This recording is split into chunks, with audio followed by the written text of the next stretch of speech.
Ndikulandileni abale okondedwa kulingaliro la mawa walero, mawa wapa 21 December 2022. Okondedwa mawa walero tipitilizabe kuphunzira mawu a Mulungu pamutu omwe ujonena kuti akadati zofuna za bantu ndi zolingalira zawo zizithekadi pa moyo wanu. Bwezi pano mutayiwalidwa kalekale, moyo wanu umasungidwa ndi Mulungu, musaleke kuyenda naye. Okondedwa mawa walero ndi phunziro namba 2 limene likuchokera pa Salimo 34 kuyambira ndime ya namba 19 mpaka ndime ya namba 22. Mawu a Mulungu muchichewa cha lero akuti munthu wolungama atakukhala ndi mavuto ambiri, koma Yehova amawalanditsa ku mavuto onsewo. Iye amateteza mafupa ake onse, palibe limodzi la mafupawo limene lidzathyoledwa. Choyipa chidzapha anthu oyipa, adani a olungama adzapezeka olakwa. Yehova amawombola atumiki ake, aliyense amene amathawira kwa iye sadzapezeka olakwa. Ameni.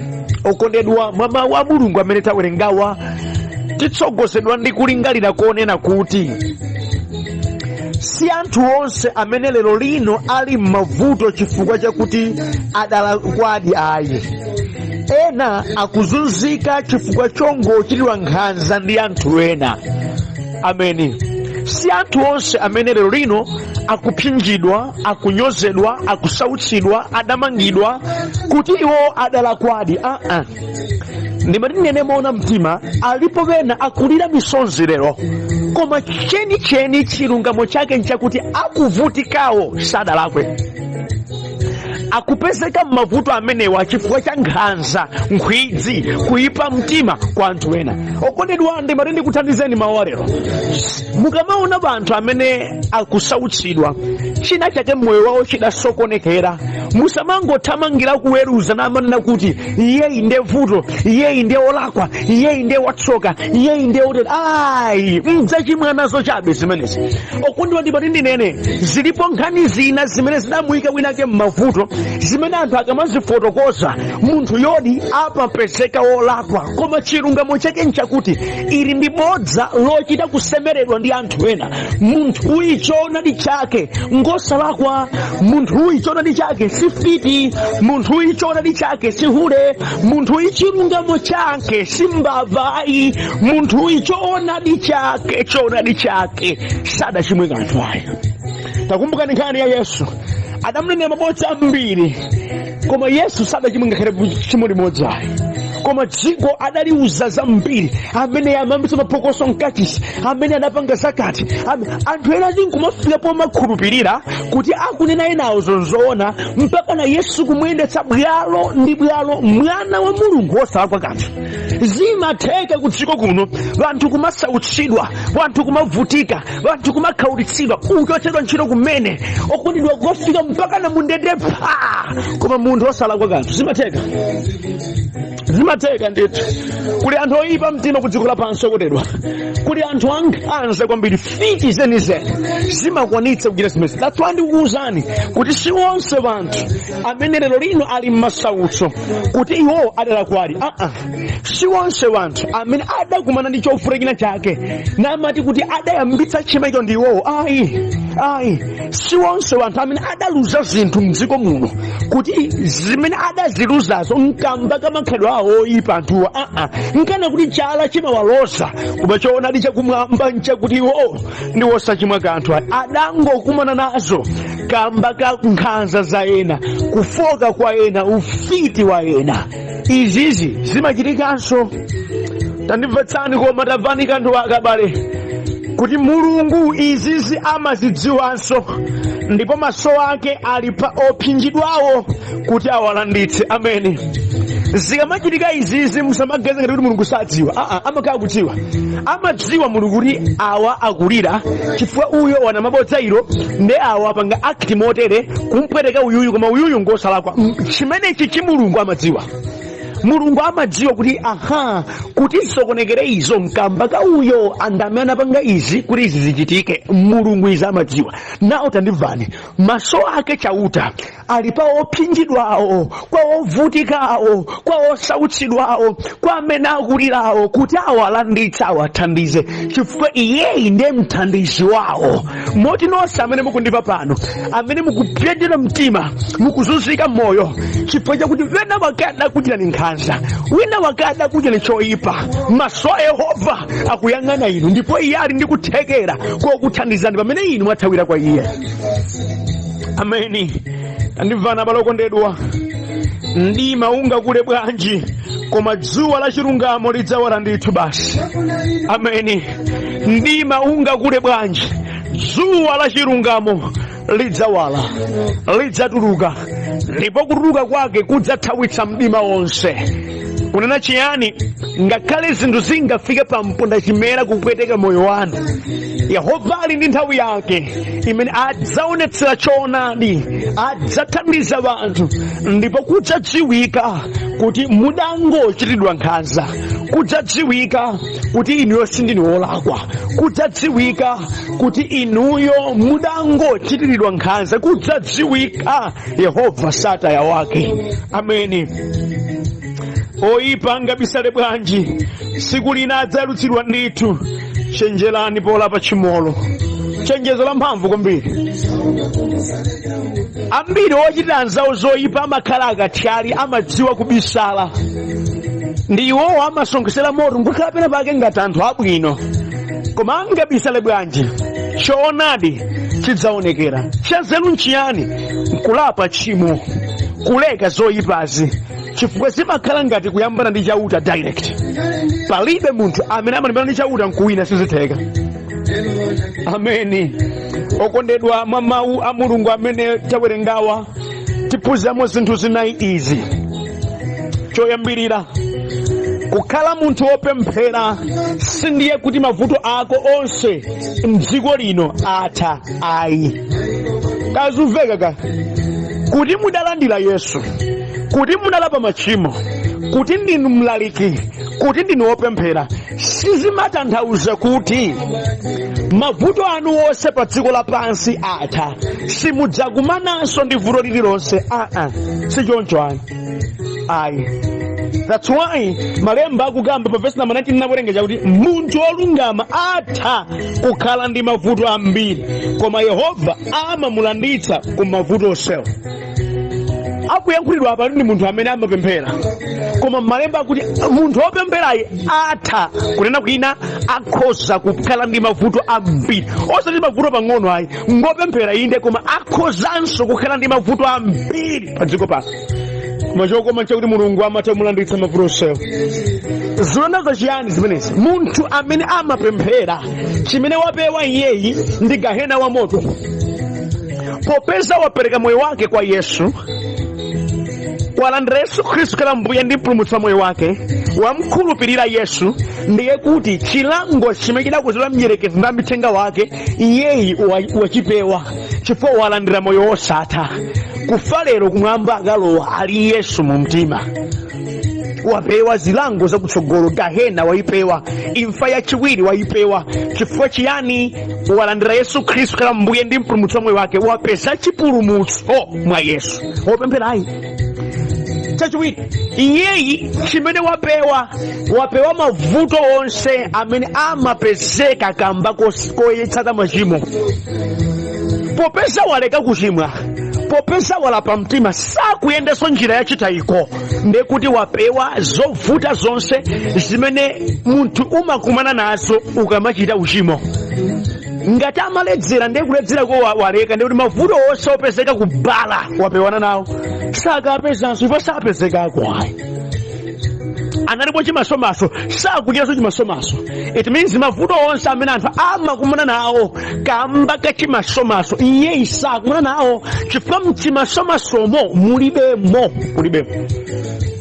Ameni.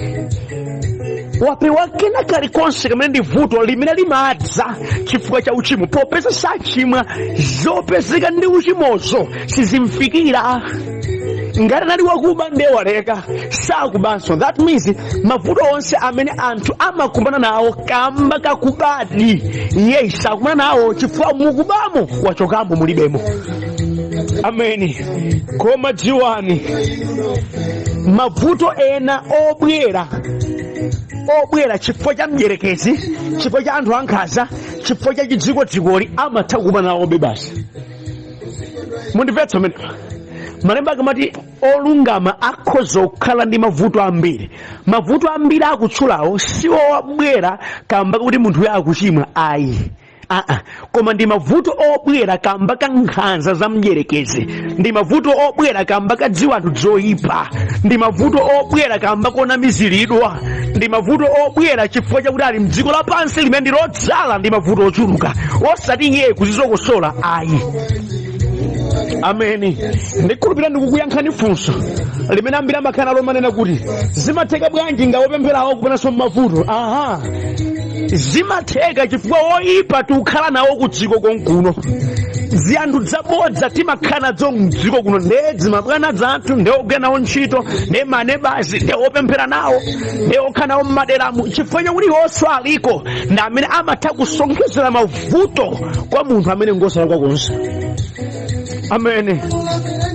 Ne Bible likuti olungama itu akhoza kukhala ndi mavuto ambiri. Zobwera ndi mdierekezi, zobwera ndi mithenga ya Satanasi, maataki akumidimawa amatha kukhala ngakhalenso ambiri. Muyeso wa mavuto ufika pochuluka, Bible nkupanga rekodi kuti ambiri osamvetsetseka. Bible likuti mavuto oterewa amatha kukhala ochuluka zedi, oti pena nkumafunsa kuti mesamati awo amapemphera nanga izizi akukumana nazo chifukwa chiyani, nanga mbiri zoyipa bwanji, nanga bwanji chera chimaloza okhaokhawo, kodi olakwa ndi okhawo kudziko kuno, opemphera ndi okhawo kudziko kuno. Ayi, mdierekezi ndi mthakati wachabe, amatha kubweretsa zopweteka pa moyo wa munthu. Koma tamvani malemba akuti Mulungu ndi wokhulupirika amene amathanso kuwalanditsa anthu mavuto otere. Ngati akulola kuti mavuto otero abwere, Yesu ngokonzeka kuwathandiza. Ameni. Pointi yanga iyi mundimvetsetse. Kukhala kwanu kopemphera, kuchita kwanu kwa zinthu za uzimu, simukulakwitsa, mukukhoza ndipo nkwaphindu kudakupewetsani ku chilango chosatha chamuyaya. Yesu adakupulumutsani, kudakupewetsani ku njira yachitayiko mdziko muno imene ikadatha kukuonongani.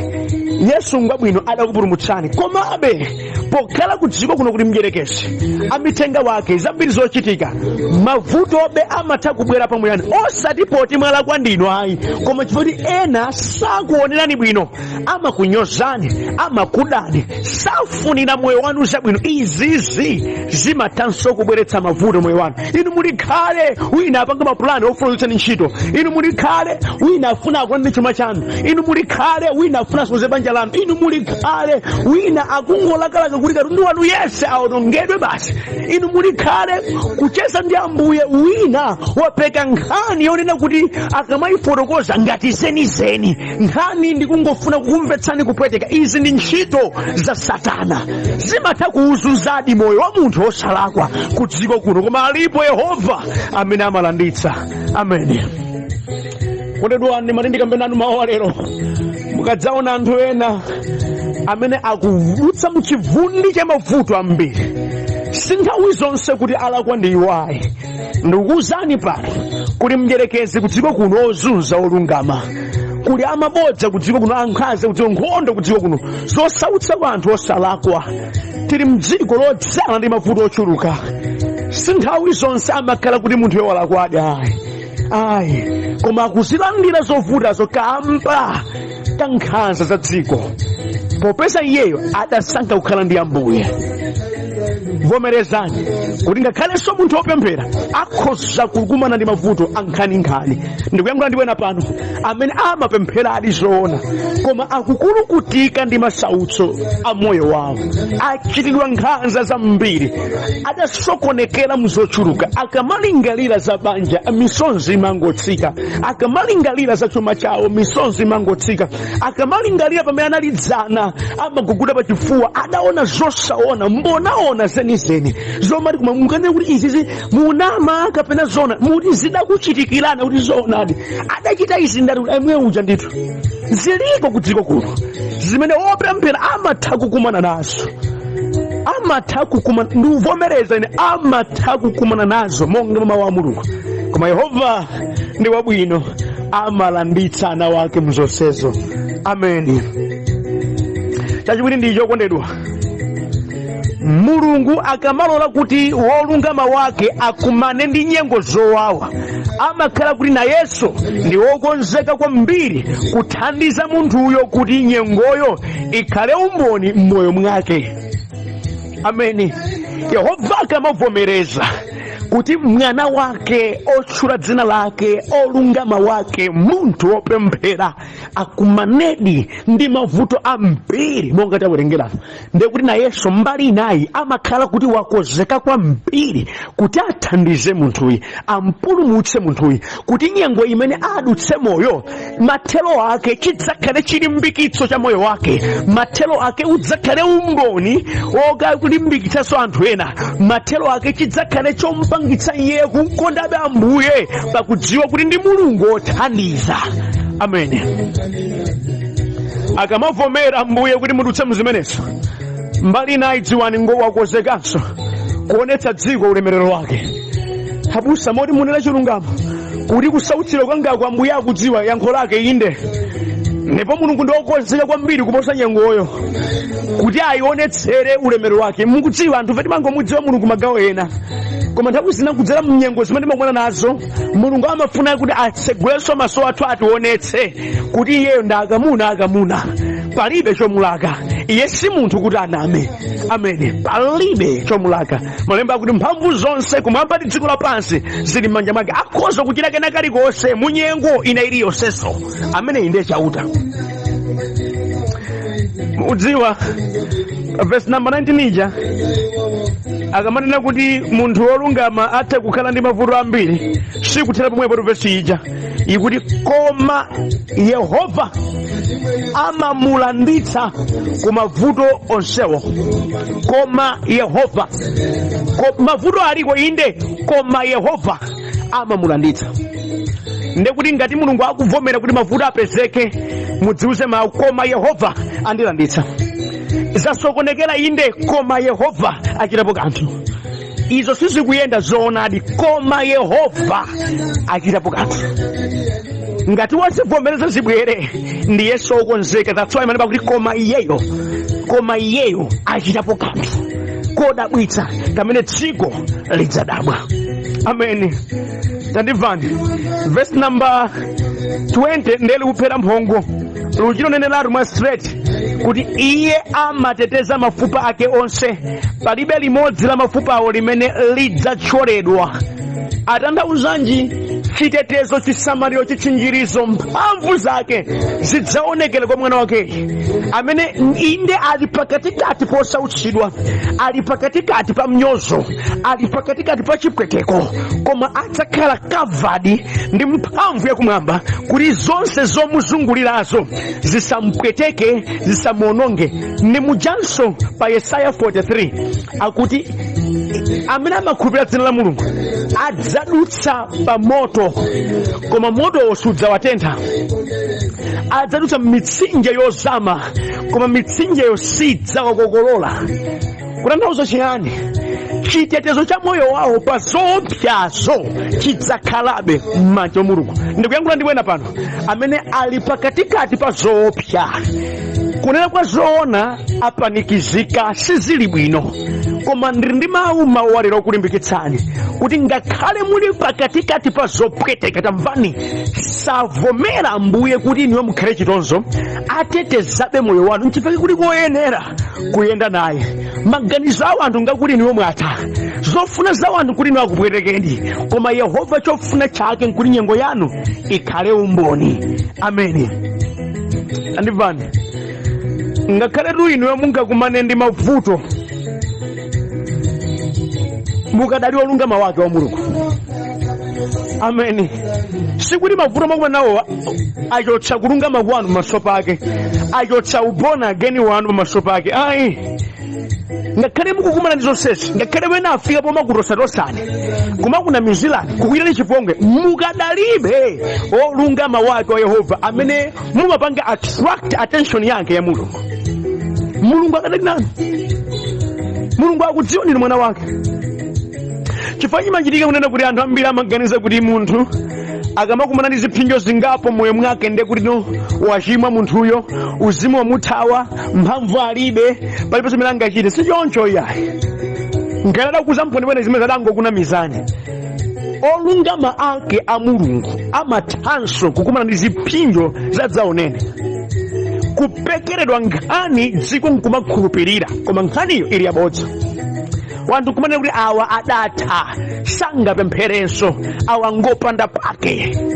Koma ndimaneni kuzeni amene mukundimvani mukuchita kudziwa kuti ine sindalakwe, mukadalibe olungama wake wa Yehova amene malemba akuti amatha kukumana ndi mavuto ambiri pa dziko pano, koma Yehova amawalanditsa. Amani.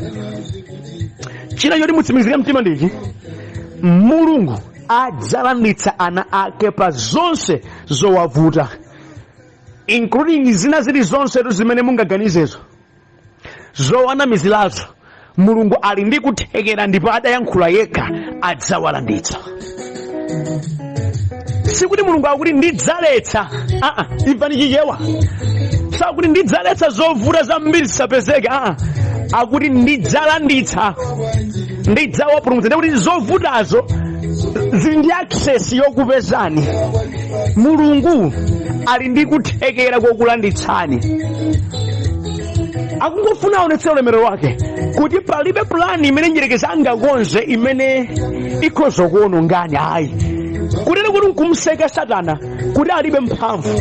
Amabweretsadi mapulani akewo, amabweretsadi maopo akewo, amabweretsadi ndale zakezo, timachira kedo inu kumana kuti atoro ndibwereka mmene simumvekeramu ndathatu ino mene. Ayi, wazipata access ambuye zifike, koma Yehova akutumphulani modabwitsa, akukwezani modabwitsa kuti mnyerekeza kuti zatereso apapa ine rumageze ndenda naye. Ayi, okhala m'manja mwa Mulungu sathedwa, amapulumutsidwa, amapulumutsidwa. Mulungu adzakulanditsani mchina chilichonse chokonzedwa kandi ndani. Musaope nkhope za wanthu, mapulani a wanthu, zochita osachita mantha. Tili ndi Yehova wabwino amene adalonjeza ndidzawalanditsa. Sindidzavomera asautsidwe, sindidzavomera aonongedwe. Ayi, adzayima nanu. Yehova adzateteza moyo wanu ndipo sadzalola kuti mupwetekedwa. Adakati mapulani a wanthu adzithekadi ndi zofuna zawo, bwezi mutamezedwa amoyo mutapwetekedwa kalekale, koma Yehova salola kuti muthere pa chipsinjo. Ayi, ndimanika panano nonse amene mwina mukulutsa muzopsinjika pakadali pano, mukulutsa mchipululu, salola kuti mungothera pamenepa. Ayi, adzakufamphulani muoneke ku dziko lapansi. Ndinu mbewu, sakukwirirani, mumera kaya nde mubalaso zambiri zimene adzakanika kudziretsa. Yehova ndi wabwino, pamene akudziwa kuti mukhoza kufa, iye amabwera nkukutetezani, chifukwa moyo wanu ngofunikanso pamaso pake. Ameni, ngofunika maso pake. Musachite mantha, akutetezani. Ndilutsa mziphinjo ine chitonso akutetezani. Zitozo zimene anthu akukambazi zidzafufutika, adzafika poyiwala zimenezi. Ndi nyengo yatsopano imene Yehova adzabweretsa pamaso pano. Apusa mukambe chino zidzayiwalika kwambiri, sadzakumbukiranso zimenezi. Ulemerero umene Yehova akhoza kumvekani ukhoza kuyiwalitsa kalikonse kakale. Amene ndi Ambuye, chifukwa choonadi cha nyengo yanuchi chimene anthu sachidziwa pa tsikulo adzachidziwa. Oyipitsitsayo adzamuona. Enanso adzabwera kwa inu kudzapepesa. Pepani ndakunyozani, pepani ndayambitsa ndine, pepani ndakupangani retreat pajapa sindinkadziwa ndalakwitsidwa. Zina zimene akukuchitirani anthuwa zokunyoza zokupwetekani adzagwada mawa. Ndi nthawi yawo mawa imene adzagwade pansi, angachitomera pomwepo kukupepesani chifukwa cha nyozo khedwe loyipa limene akuchita lero. Akadadziwa za mawa sakadachita zimenezi. Yehova kungowaona, akulanditsani Yehova nakukwezeni kuti awo awachepetse. Ameni.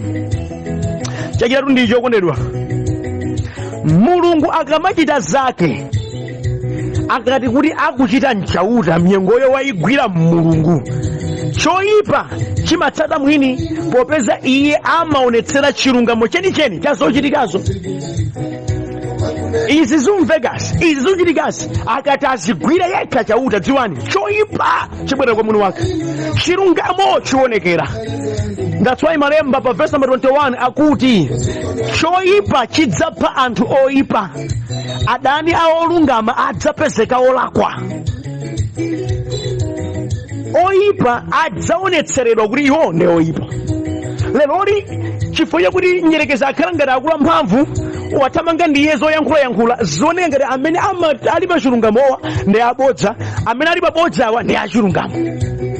Chifukwa nthawi zambiri anthu amene amakhala kuti akugwiritsidwa ntchito ndi Satana amakhala amwebwe odziuyankhula, uku nkukamba izo nkuchita ati machera timasamu tandale tata mgali kwambiri zedi kuti munthu wachilungamo adzipange defend mnyengo imeneyo mawu ake samveka.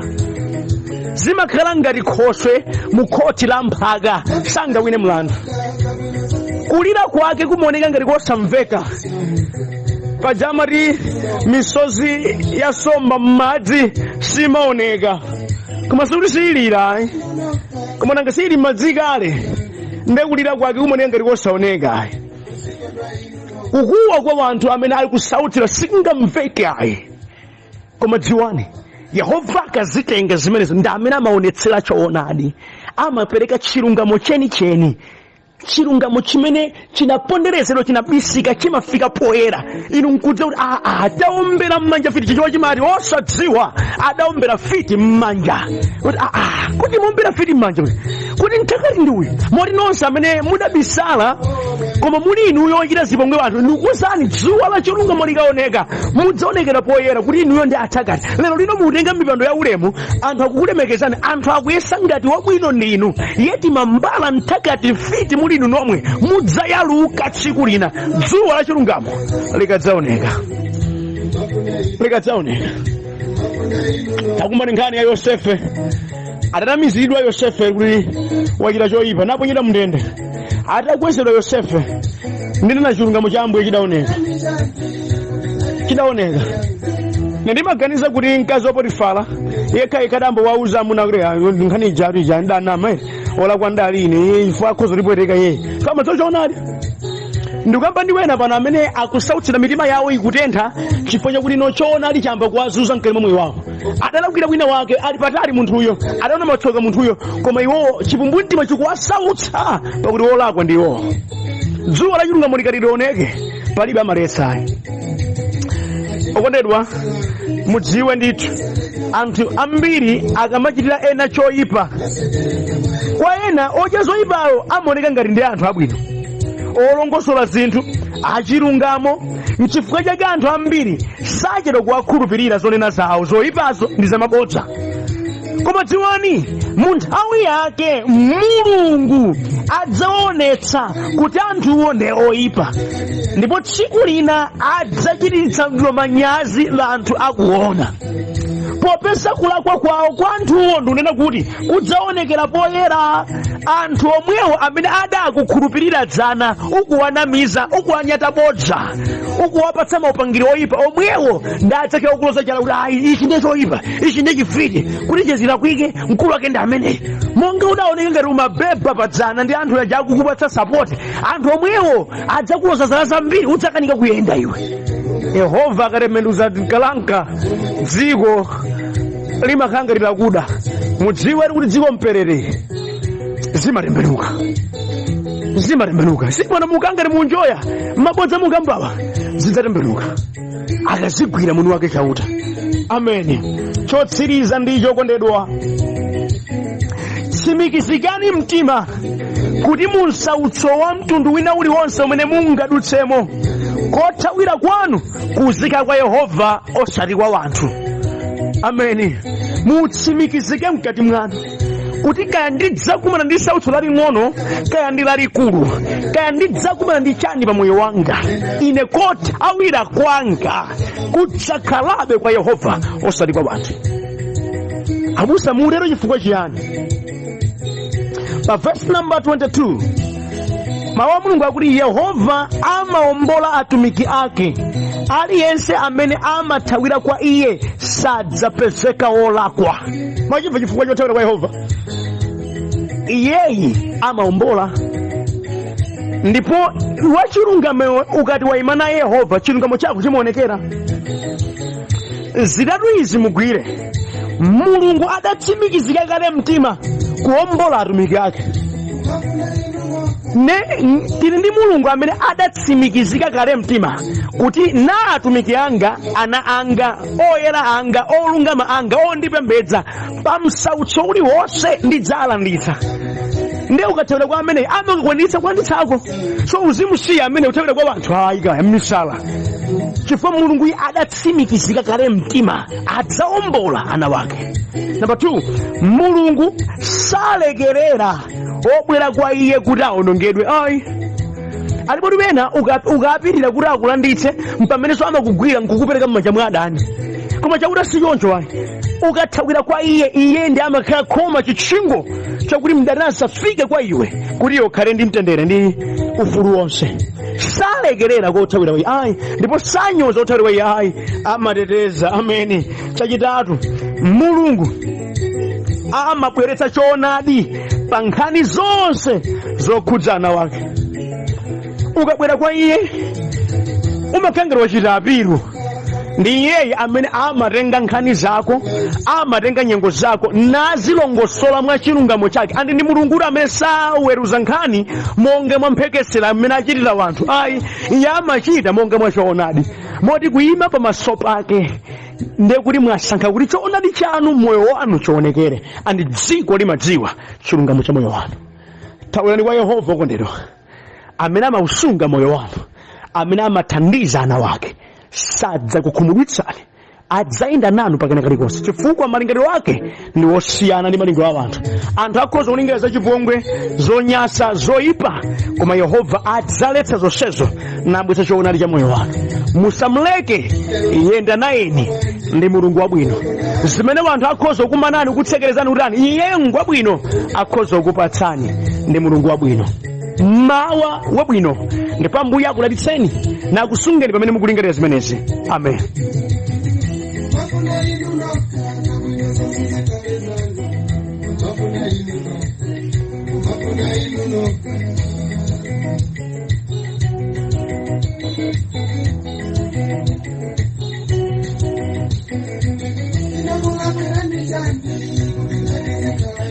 Thank you.